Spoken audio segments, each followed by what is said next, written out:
Robert Kiyosaki লেখা বিখ্যাত বই রিচ ড্যাড পুয়ার ড্যাড এর একটি বিস্তারিত সারাংশ শব্দে উদাহরণসহ নিচে দেওয়া হল।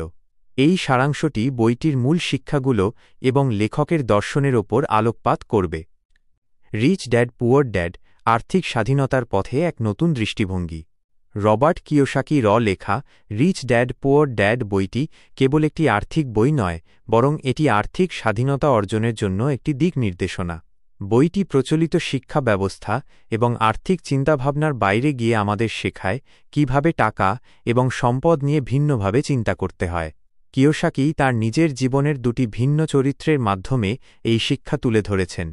একজন তার নিজের বাবা, যিনি ছিলেন একজন উচ্চশিক্ষিত সরকারি কর্মচারী, যাকে তিনি গরিব বাবা বা পুয়ার ড্যাড বলেছেন, এবং অন্যজন তার বন্ধুর বাবা, যিনি একজন সফল ব্যবসায়ী, যাকে তিনি ধনী বাবা বা রিচ ড্যাড বলেছেন।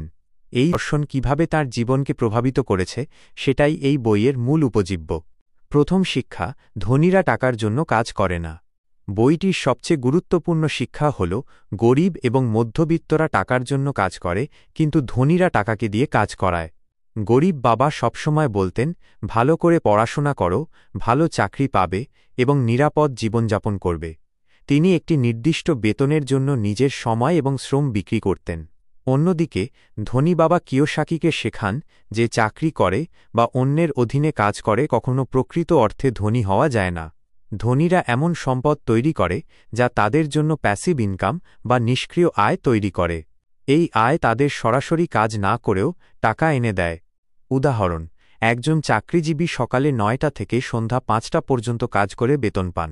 তার আয় সরাসরি তার শ্রমের ওপর নির্ভরশীল। কিন্তু একজন ধনী ব্যক্তি একটি অ্যাপার্টমেন্ট বিল্ডিং কিনেছেন। সেই অ্যাপার্টমেন্টের ভাড়া থেকে প্রতি মাসে তাঁর পকেটে টাকা আসে। তিনি ঘুমিয়ে থাকলেও বা অন্য কোনো কাজ করলেও এই টাকা আসতে থাকে। এটিই হল টাকাকে দিয়ে কাজ করানো। দ্বিতীয় শিক্ষা: সম্পদ, অ্যাসেটস এবং দায়, লায়েবিলিটিজের মধ্যে পার্থক্য বুঝুন। স্কুল বা কলেজ আমাদের পেশাগত জ্ঞান দেয়, কিন্তু আর্থিক জ্ঞান দেয় না। কিওসাকি বলেন, আমাদের আর্থিক জ্ঞান বাড়ানো উচিত। তিনি সম্পদ, অ্যাসেটস এবং দায়, লায়েবিলিটিজের মধ্যে পার্থক্য বোঝার ওপর জোর দেন। সম্পদ হল এমন কিছু যা আপনার পকেটে টাকা নিয়ে আসে, যেমন লাভজনক ব্যবসা, শেয়ার, বন্ড, ভাড়া থেকে আয়। দায় হল এমন কিছু যা আপনার পকেট থেকে টাকা বের করে নেয়, যেমন ক্রেডিট কার্ডের ঋণ, দামি গাড়ি, বাড়ি যার জন্য ঋণ আছে। কিওসাকি বলেন, গরিব এবং মধ্যবিত্তরা প্রায়শই দায়কে সম্পদ মনে করে এবং সেই কারণে ঋণের জালে জড়িয়ে পড়ে। ধনীরা শুধু সম্পদ তৈরি করার দিকে মনোযোগ দেয়। উদাহরণ: আপনি একটি বিলাসবহুল গাড়ি কিনলেন, যার জন্য আপনাকে প্রতি মাসে কিস্তি দিতে হয়। এই গাড়িটি একটি দায়, কারণ এটি আপনার পকেট থেকে টাকা বের করে নিচ্ছে। অন্যদিকে আপনি একটি অ্যাপার্টমেন্ট কিনলেন এবং সেটি ভাড়া দিলেন। এই অ্যাপার্টমেন্টটি একটি সম্পদ, কারণ এটি আপনাকে প্রতি মাসে ভাড়া বাবদ টাকা এনে দিচ্ছে। তৃতীয় শিক্ষা: নিজের ব্যবসার দিকে মনোযোগ দিন। লেখকের তৃতীয় শিক্ষাটি হল, চাকরি থেকে যা আয় হয় তার বাইরেও আমাদের একটি ব্যক্তিগত ব্যবসা বা উদ্যোগ গড়ে তোলা উচিত। চাকরি আপনাকে কেবল টিকে থাকার জন্য অর্থ দেয়, কিন্তু আর্থিক স্বাধীনতা দেয় না। ধনীরা তাদের নিজস্ব ব্যবসার মাধ্যমে সম্পদ তৈরি করে। এই ব্যবসা একটি সাইড প্রজেক্ট, রিয়েল এস্টেট বিনিয়োগ বা শেয়ার কেনাবেচার মাধ্যমে শুরু করা যেতে পারে। চাকরিকে কেবল একটি মাধ্যম হিসেবে ব্যবহার করা উচিত, যা আপনাকে আপনার নিজস্ব সম্পদ তৈরির জন্য প্রয়োজনীয় অর্থ যোগাবে। উদাহরণ: আপনি চাকরি করেন এবং আপনার বেতন থেকে কিছু টাকা বাঁচিয়েছেন। সেই টাকা দিয়ে আপনি অনলাইনে কিছু হস্তনির্মিত পণ্য বিক্রি করা শুরু করলেন। এটি আপনার নিজস্ব ব্যবসা, যা ভবিষ্যতে একটি বড় সম্পদে পরিণত হতে পারে। চতুর্থ শিক্ষা: করের ইতিহাস এবং কর্পোরেশনের ক্ষমতা বুঝুন। কিওসাকি বোঝান কিভাবে কর্পোরেশনগুলো আইনের ফাঁকফোকর ব্যবহার করে করের বোঝা কমিয়ে আনতে পারে। গরিব বাবা সরকারকে কর দিতেন প্রথমেই, তারপর যা অবশিষ্ট থাকত তা দিয়ে জীবনযাপন করতেন। ধনী বাবা আগে খরচ করতেন এবং বিনিয়োগ করতেন, তারপর যা অবশিষ্ট থাকত তার ওপর কর দিতেন। এটি আর্থিক জ্ঞানসম্পন্ন মানুষের একটি গুরুত্বপূর্ণ কৌশল। কর্পোরেশনগুলো ব্যক্তিগত করের চেয়ে অনেক কম হারে কর দেয় এবং অনেক খরচকে ব্যবসায়িক খরচ হিসাবে দেখানোর সুযোগ পায়।